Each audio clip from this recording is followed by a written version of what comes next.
Hey you guys, it's Peter, and welcome to my channel, Peterisms, where I tell stories of my life and just little things that I have learned as I have grown into the person that I am today. And I am pre-filming this video. You are watching this video probably on Sunday. It is Saturday the 21st today, so I'm filming this for Sunday the 22nd. My husband and I are going to Las Vegas, Nevada for our 10-year wedding anniversary and 13 years that we've been together. So I typically pre-film videos for every day that I'm going to be gone, but I just got in a total rush and didn't get a lot done before. I still haven't packed yet, and I have so many things I have to do. So anyway, I'm not going to be able to pre-film videos for this channel, so I think I'm just going to take the time that I'm gone off from this channel. I will be posting videos daily over on my vlog channel. I will be posting travel vlogs from Las Vegas, Nevada, like I do whenever I'm on vacation, so you guys can go over there and check that out. And I will also probably be posting daily videos on my drama channel as well. So there will be that. When I come back, I will be, right back to normal, posting every day over here again. So anyway, I just want to let you guys know that so you weren't worried like, where's Peter? He hasn't posted in 5 days or 4 days or whatever, So there you go. Okay. Let's get into this. I'm going to, I read from the Cindy Spiegel book yesterday, and it went really long. So let's see what the meditation is over here today. Oh, I put my reading glasses over there. Okay, let's see. That one's really short, so I'm going to pick from the Melody Beatty books today, okay? And let's start with the language of letting go. Okay, August. Well, I guess I could pick the 21st or the 22nd because I didn't read from this yesterday. Oh, okay, this is interesting. Let me see what the other one is about. Hold on a second. August, I did read from this one. So, August 22nd. Let's see. The other one's are you guys ready for a serious one? The other one's very serious. Oh, this is good. Okay, maybe I should read them back to back. Okay, so anyway, let's read from the 21st. And this one is called Detaching in Relationships. The 22nd is called Responsibility for Family Members, which is interesting. All right, Detaching in Relationships, August 21st. When we first become exposed to the concept of detachment, many of us find it objectionable and questionable. We may think that detaching means we don't care. We may believe that by controlling, worrying, and trying to force things to happen, we're showing how much we care. We may believe that controlling, worrying, and forcing will somehow affect the outcome we desire. Controlling, worrying, and forcing don't work. Even when we're right, controlling doesn't work. In some cases, controlling may prevent the outcome we want from happening. As we practice the principle of detachment with the people in our life, we slowly begin to learn the truth. Detaching, preferably detaching with love, is a relationship behavior that works. We learn something else too. Detachment, letting go of our need to control people, enhances all our relationships. It opens the door to the best possible outcome. It reduces our frustration level and frees us and others to live in peace and harmony.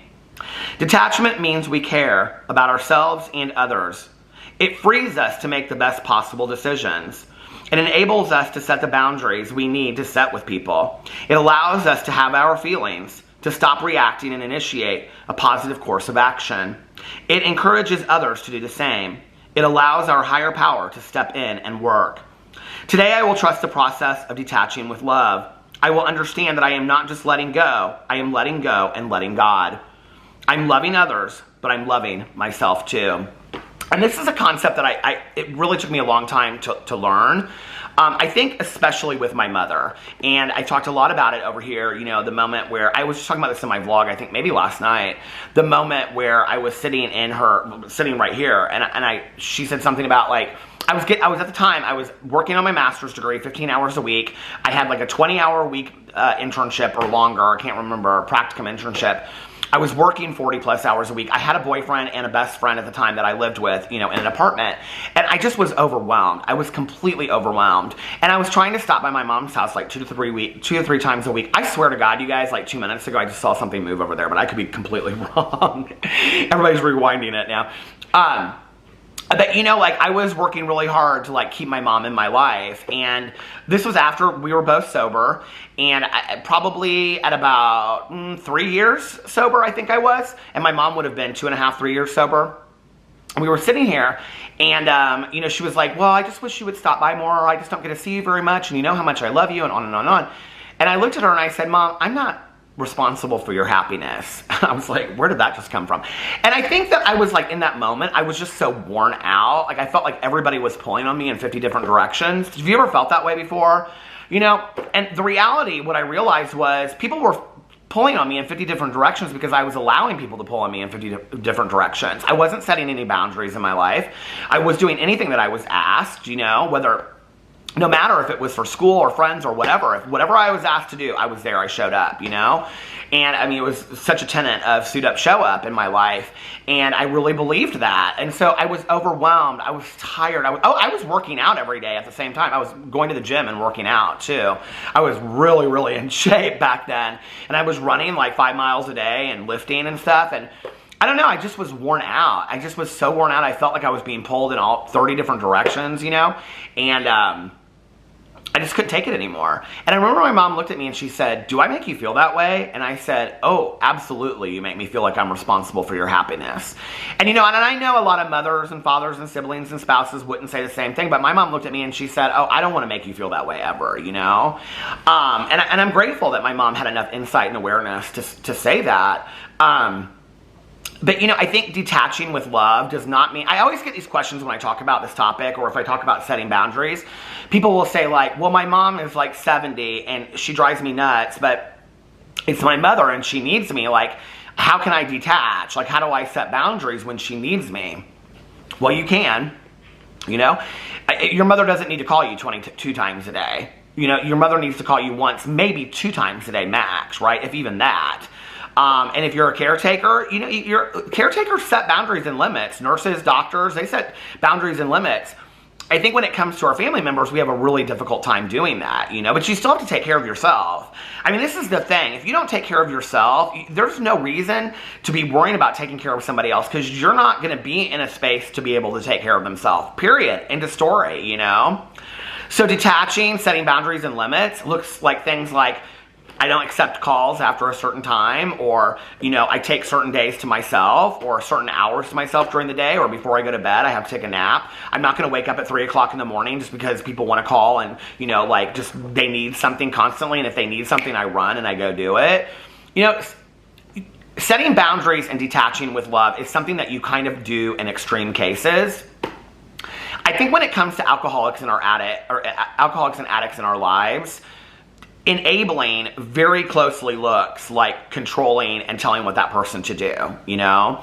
And it's like, I don't know a lot of addicts and alcoholics, honestly, that stop using because somebody forced them or guilt tripped them to get sober. I mean, that might force them into a meeting or into a treatment facility or something like that, but it won't stick, you know? An addict or an alcoholic has to feel enough pain before they really want to stop. The pendulum has to switch. The weight has to go down. They have to be getting less out of it than they're gaining, you know what I mean? And then if that doesn't happen and they haven't suffered enough pain, they're not going to quit using. And sometimes family members are the ones that are able to help them get there by setting limits and boundaries and detaching with love and say, if you're going to continue to use, you're not welcome at my house, you know? If you're going to show up drunk, I'm going to send you on your way. Like, I'm not going to show up to your house and do these things for you if you're going to be drunk or if you're going to be using. I'm not going to give you money. I'm not going to do these things.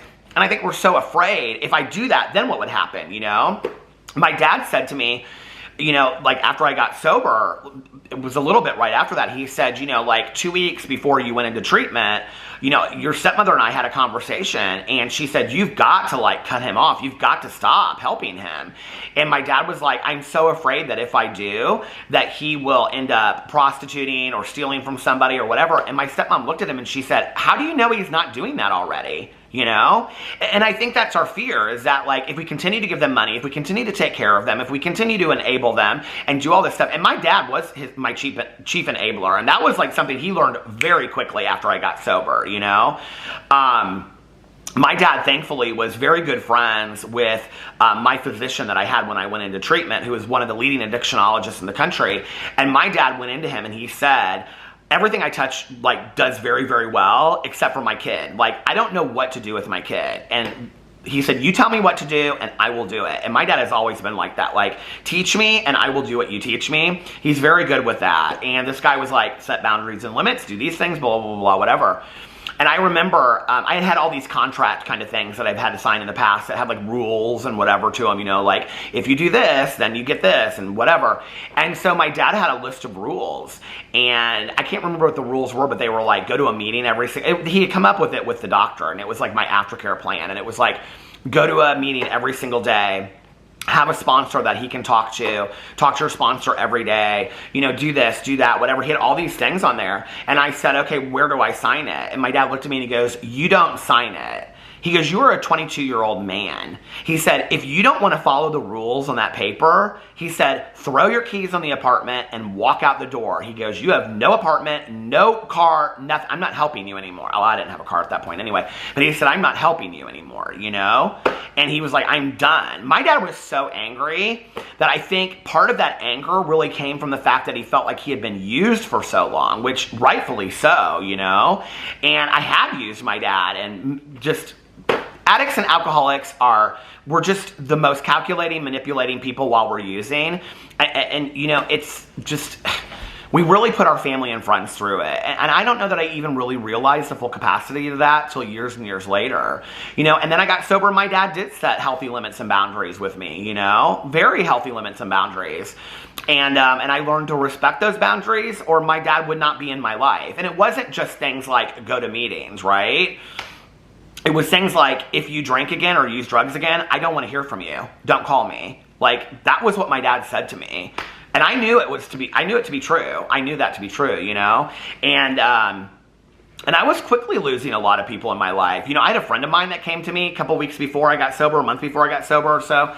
And she was living in my apartment. I was giving her a place to stay.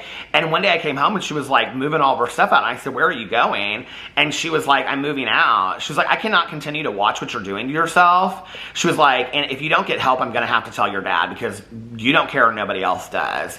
And I was like, good riddance. Get her out of my apartment. I can't stand you anyway. Get out of here. You know, you're just a nuisance to me. And don't you dare tell my father. I mean, I cussed her up and down that staircase, you know. And years later, I reached out to her and I said, you are the only one that cared enough about me to say something, you know. And that's super, super powerful. When we set limits and boundaries for people, what that means is that we care about them and we love them. We love them so much that we want the best for them, you know?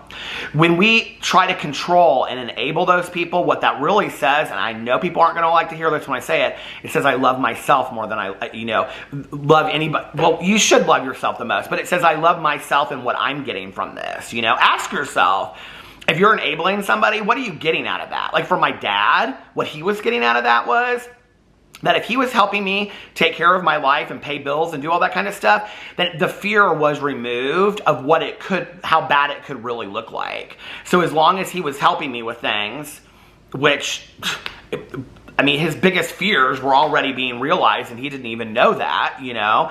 So as long as he was helping me out, that was the removal of fear for him. That was the payoff, was that I'm helping my kid, right? And therefore I don't have to worry and be afraid for him. And so you have to ask yourself, if you're not willing to set limits and boundaries for yourself, you know, and then what is the payoff that you're getting out of that? And we have to set healthy limits and boundaries for people in our life.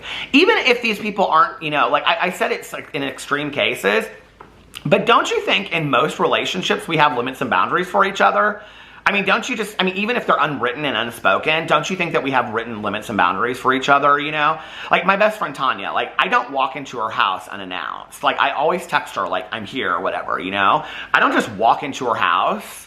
I don't know what's going on. I don't know if her husband's walking around with just his underwear on or something. I would never do that to her or him. You know what I mean? Like, it's disrespectful. And I expect the same thing in return. You know what I mean? And it's just like those kind of limits and boundaries. I don't call my best friend at 4 o'clock in the morning because I know she's not up. You know, and I know that if she is up, I know that if I do call her at 4 o'clock in the morning and I get her up, that's going to scare her. So if I really do need to reach out to somebody at 4 o'clock in the morning, I want to save that. I don't want to scare her by calling her regularly at 4 o'clock in the morning when I know she's not up. You know what I mean? So it's those kind of things. In marriages, you have limits and boundaries that you set with each other. And a lot of them aren't, spoken boundaries. A lot of them are just, things that, like one of them for my husband and I is that we just don't like verbally argue anymore the way that we used to. Like our unwritten rule is that if we have an issue with each other, we say to the other person, hey, like I need to talk to you for a second. Can we sit down and talk? And we don't sit down in the bedroom. We sit down here, okay? Because we were told never to have conversations like that in the bedroom. And we have a conversation. And I share how I'm feeling. He shares how he's feeling. We try to resolve it and then we move through it. And if we've gotten to a point where it's just going around in circles, we say, can we table this and maybe come back to this tomorrow? And then once we've had that conversation, we leave it there, we move on. And that's a healthy boundary and limit that we have so that we don't argue the way that we used to, It's just not healthy. It's so healthy to set boundaries and limits, but we're so afraid to do that, It's like, have you ever said to somebody, like when they speak to you horribly, have you ever said to somebody, like you've had like, and not in a serious situation that requires counseling, okay? I'm talking about a situation where somebody just like, they joke with you or they tease with you, but it really hurts your feelings, and you take it, and every time it's like you don't even really want to see that person, even though they're in your life, because it just kind of hurts. And then one day you say to them, it kind of hurts my feelings when you say that stuff. And even if they don't receive it well, you're proud of yourself for standing up for yourself. That's a boundary. That's a limit that you're setting, okay? Detaching with love means that we are allowing, other people to like grow and be their own selves, and we don't have to control and take care of them anymore. We're afraid of that sometimes, Isn't that arrogant to think that other people can't live their lives without us? And I know as soon as I say that, there are people that are like, well, you don't know the people in my life, they can't live without me.